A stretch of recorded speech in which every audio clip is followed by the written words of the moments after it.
इनकी बात से 100% सहमत हूं कि इस सरकार में भ्रष्टाचार, बेईमानी, लूट चरम सीमा पर है। ये एक उदाहरण दिया है।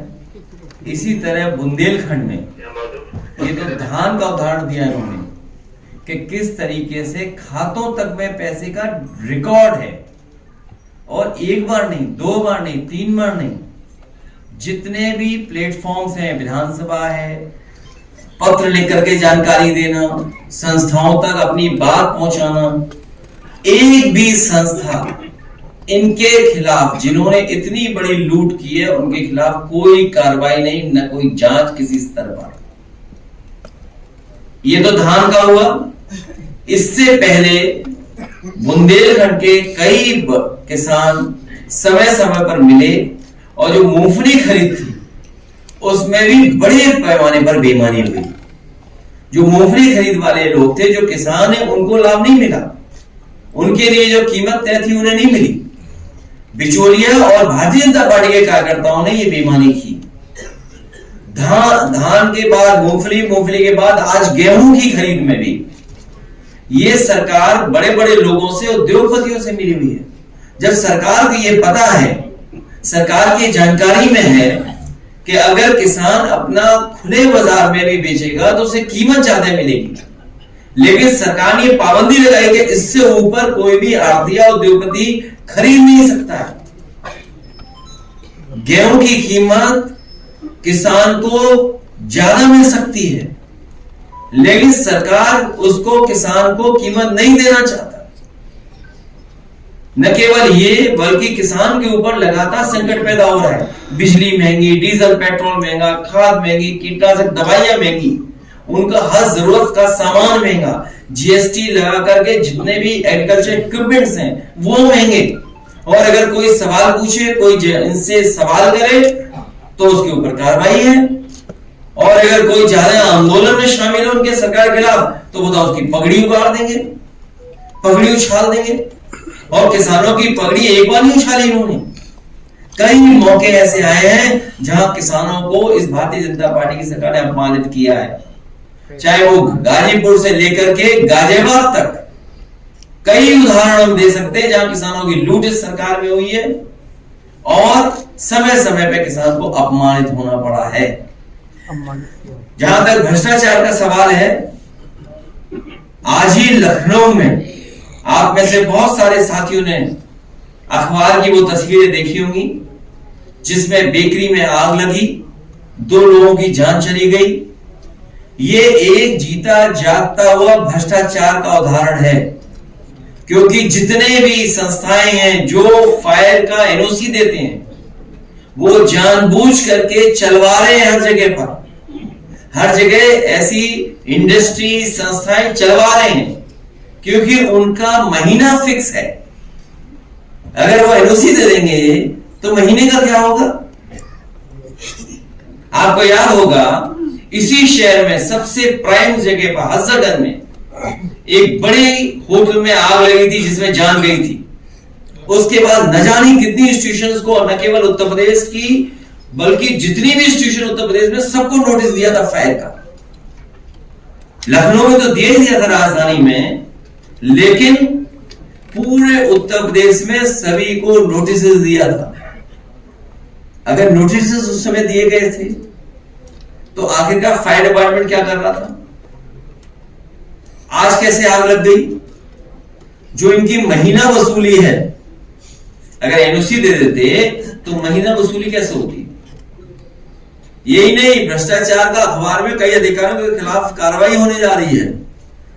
165 करोड़ रुपए की धांधली को लेकर। ये तो बहुत छोटा है। 162 करोड़ इस सरकार के लिए क्या है? इस सरकार में इतना बड़ा पेड़ ऐसे है, कितना भी समाया जाएगा। 165 तो कुछ भी नहीं है। एक देखो कितने ईमानदार अधिकारी थे, कितना ईमान था उनका कि उन्होंने अपने नाम बैंक भी नहीं फ्लैट रखा, और अपने सहयोगी साथियों के नाम पर न जाने कितने फ्लैट कर दिए। उत्तर प्रदेश नहीं, उत्तर प्रदेश के बाहर ये तो पहली बार सरकार में देखने को मिल रहा है कि उत्तर प्रदेश के बाहर इन्वेस्टमेंट हो रहा है उत्तर प्रदेश के अधिकारियों का, उत्तर प्रदेश के अधिकारियों का इन्वेस्टमेंट उत्तर प्रदेश के बाहर हो रहा है।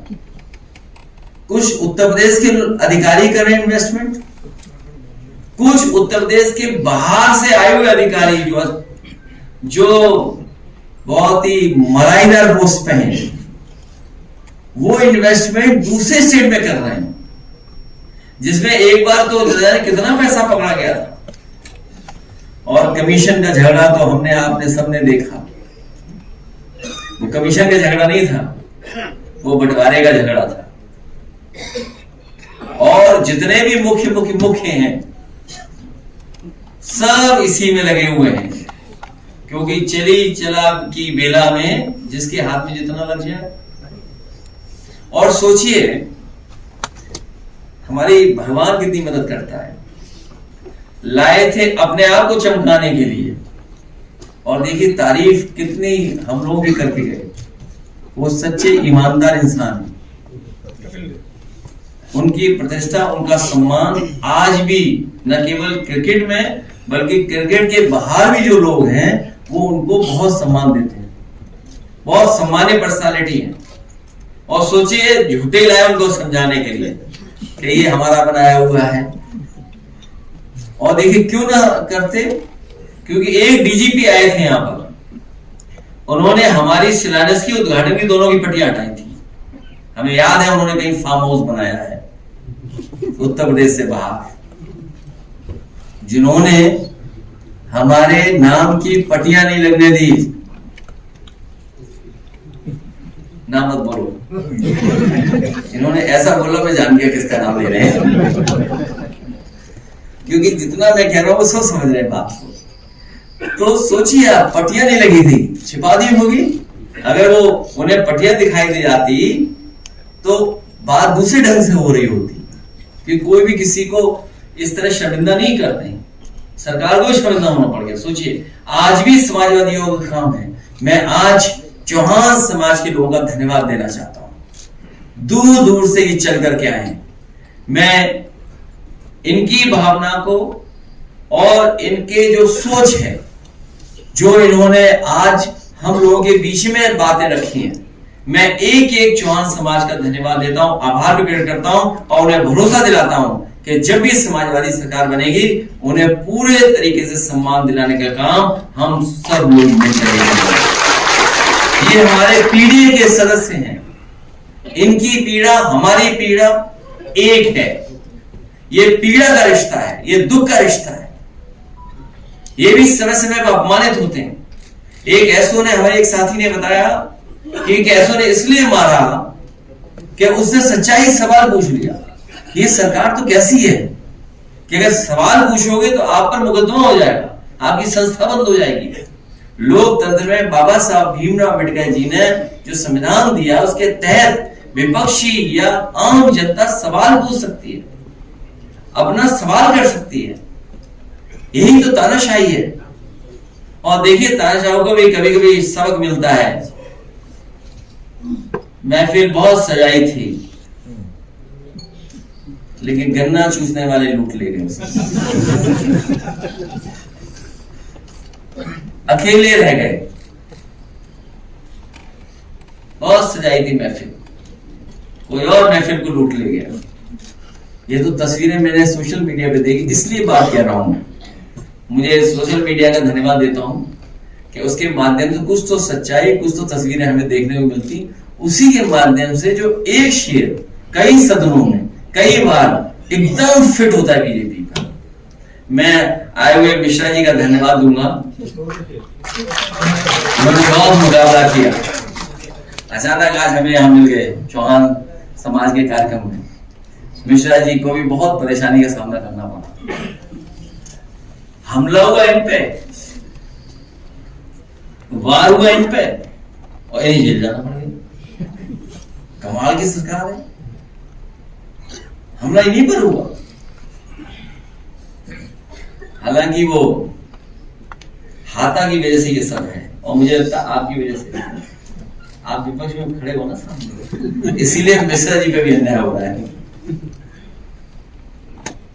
तो ये सरकार के खिलाफ हमारे चौहान समाज भी एकजुट हो गया है। मैं पीडीएस समाज के सभी लोगों का बहुत बहुत धन्यवाद देता हूं। और जहां इन्होंने जाति गणना को लेकर के भी बात रखी कि आबादी के हिसाब से हक और सम्मान मिले, जाति गणना का फैसला 90% पीडीए परिवार की 100% जीत है। मैं इन सभी लोगों का बहुत बहुत धन्यवाद और आभार मानता हूं। ये पीडीए का जो आप जनाधार बढ़ाते जा रहे हैं और काफी जनाधार बढ़ गया है, इससे बीजेपी टॉपलाइन है। और इसी क्रम में ये है कि हम ही को कातिल कहे कि दुनिया और हमारा ही कत्लेआम होगा और हम ही कुएं खोदते फिरेंगे, हमारा ही तो पानी जो है हराम होगा। तो ये इस पे जो बीजेपी कर रही है, जो आप ये सारी बातों को कर रहे हैं कि भ्रष्टाचार हो रहा है, इस सब को जब आप कहते हैं, बेरोजगारी की बात करते हैं और तमाम चीज़ों की बात करते हैं, तो वो धर्म को आगे करते हैं और सारे मुद्दों को भटका देते। इस बार भारतीय जनता पार्टी की कोई चालबाजी नहीं चलेगी। जो ये धांधली करते हैं चुनावी धांधली करते हैं, इस बार 403 विधानसभाओं में भारतीय जनता पार्टी की कोई भी 420 ही नहीं चलने देंगे लोग। अभी आपने इतने अधिकारियों के नाम गिनाए हैं, बहुत ढेर नाम किसी का नहीं है जो नाम आप ले दो, हम बाद में ले लेंगे। तो क्या आपकी सरकार बनने पर उन पर कार्रवाई होगी? जो न्याय है, जो कानून है, उसके तहत तो होगी कार्रवाई। इसलिए तो बहुत से लोग अंडर